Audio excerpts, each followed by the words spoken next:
मोइनुद्दीन हैदर साहब, देख लिया आपने क्या अंजाम हो रहा है यहाँ पर?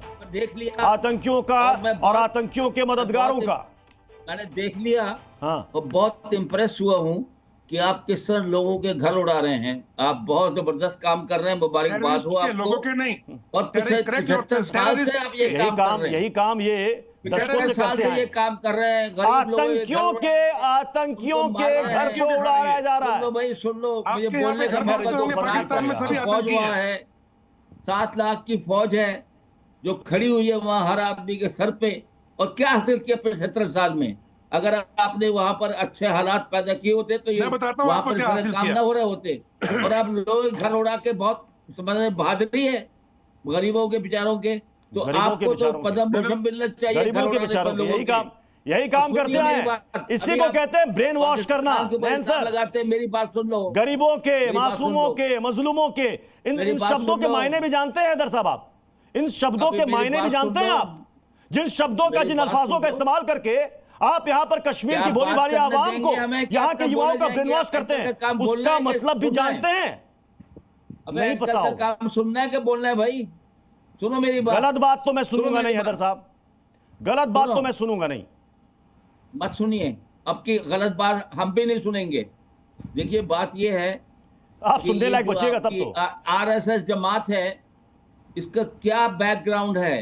अरे टॉपिक कुछ के ऊपर खड़ी हुई है। इसे आदमी ने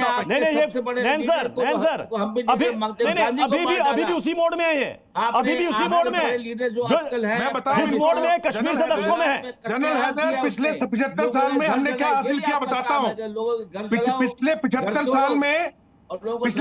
साल में जनरल हैदर, पिछले 75 साल के अंदर जस्ट लिसन नाउ, जो time is over, just listen to it now. Haider ji, आपका जवाब, हैदर जी सुन तो लीजिए। मैं समझ रहा हूँ इस वक्त आपकी मानसिक हालत, मैं समझ सकता हूँ। पिछले 75 साल के अंदर क्या बदल आपकी मानसिक हालत हम समझ सकते हैं, लेकिन सुन तो लीजिए एक बार। पिछले 75 साल में हैदर साहब पहली बार पूरे कश्मीर के अंदर हुर्रियत कॉन्फ्रेंस के मीर वाइज फारूक, हमारे जितने पॉलिटिकल पार्टीज हैं और जितना जम्मू है या चाहे हमारी घाटी है, दोनों तरफ बोनहोमी के साथ पूरा एक सॉलिडिटी के साथ में आपका आतंकवादियों का विरोध हुआ है, बंद हुआ है, सबके सब साथ में है। और जो ये घर उड़ाए जा रहे हैं आतंकवादियों के, आपको घर लग रहे हैं क्यों? 48 में आपने कबीलिए भेज के यहाँ पे आतंकवाद फैलाने की कोशिश की। 48 में आपने जो है पैलेस्टाइनी लोगों के लिए बंदूकें इकट्ठी करके भेजी। 67 में और आपके 73 में आपके पायलट सीरिया और आपके पायलट जॉर्डन के साथ में मिलकर लड़ते हुए मारे गए। उसके बाद में आप और क्या बात करेंगे आप पैलेस्टाइनियों की? आपको याद है जियाउल हक जब ब्रिगेडियर था किंग जॉर्डन के बुलाने पे, आप लोग वो दोगले साहब हो जिन्होंने उन्हीं पैलेस्टाइनियों को 20,000 का कत्ल किया था। आज आप हमास को बुलाते हो यहाँ पे कि पैसों के लिए आप कुछ भी बेच सकते हो, गधे बेच सकते हो, घर बेच सकते हो, अपना जमीन बेच सकते हो। और रही बात आपके आसिफ मुनीर की, let me tell you, before Asif Munir जो आपके चीफ थे Qamar Javed Bajwa, he told very clearly, हमारे पास 3 दिन से ज्यादा पेट्रोल तक नहीं लड़ने के लिए।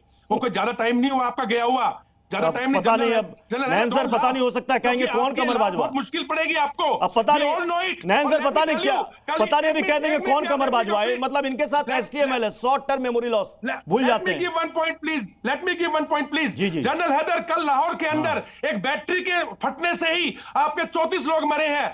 कल ही आपके क्वार्टर के पास आपके बलूच लिबरेशन आर्मी ने 10 के करीब लोगों को आईडी से उड़ाया है। आपके कल के अंदर आपके लोग मारे गए, जो सैनिक मारे गए, उनकी स्ट्रेंथ 45 है। अरे अभी तो जनरल हैदर, अभी तो हमने आपकी तरफ फायर भी नहीं खोला। मुकीम अहमद भी हमारे साथ जुड़ चुके हैं पाकिस्तान से। कितनी निकम्मी फौज है जनरल हैदर। मुकीम अहमद जी, आप लोग सिर्फ टेररिज्म, मुकीम अहमद जी, मतलब क्या चाहते हैं आप क्या चाहते हैं? एक तो आपकी फौज के पास 3 दिन से ज्यादा लड़ने का दमखम नहीं है, आपका एटम बम नहीं हुआ, फालूदा हो गया, और फिर भी गीदड़ भपकियां दिए जा रहे हैं। मान तो लीजिए आप कि क्या है क्या नहीं है। एक कहावत है ना कि आसमान की तरफ ऊपर देखकर थूकने से थूक खुद मुंह पर गिरता है, वही हालत है पाकिस्तान की। बहुत बात सुन ली, अब जरा उन लोगों की बात मैं करना चाहूंगा जिनका आप जिक्र नहीं कर रहे। जनरल JS ढिल्लों ने कहा है कि जंग से बाहर आ जाओ। जनरल HS पनाग का बयान है कि 10 दिन की जंग में इंडिया का भुट्टा बन जाएगा। जस्टिस मरकंडे काट क्यों कह रहे हैं कि बाहर आ जाओ? ये मैं नहीं बचेगा। सही नहीं, मैं समझ, एक सेकंड, मुझे ऐसा लग रहा है कि कई घंटों से आप लोगों की नींद पूरी नहीं हुई है। जब नींद पूरी नहीं होती है ना तो ऐसे ही ख्वाब आते हैं। हाँ, मैं समझ सकता हूँ। नहीं, इसमें आपका कसूर नहीं है मुकीम अहमद साहब। क्या करेंगे आप? नींद आ नहीं रही होगी आप लोगों को, तो ऐसे ऐसे ख्वाब आ रहे होंगे आपको। बेटा आप स्क्रिप्ट ना पढ़ें, आप हमें सवाल करें। आप वो RSS का स्क्रिप्ट ना पढ़ें, आप सवाल करें मेरे से। मुझसे पूछे मालीगांव में क्या हुआ था, छन्नी सिंहपुरा में क्या हुआ था, मुझसे पूछे बाबरी मस्जिद में क्या हुआ था। अरे कहां बाबरी में जा रहे हैं? कहां बाबरी में जा रहे हैं? पाकिस्तान की पोल पट्टी पूरी दुनिया जानती है। पाकिस्तान की पोल पट्टी पूरी दुनिया जानती है। अरे आपको तो अमेरिका ने, ब्रिटेन ने, यहां तक कि चीन भी आप लोगों को समझा रहा है कि भैया बाज आ जाओ, बाज आ जाओ, बस करो।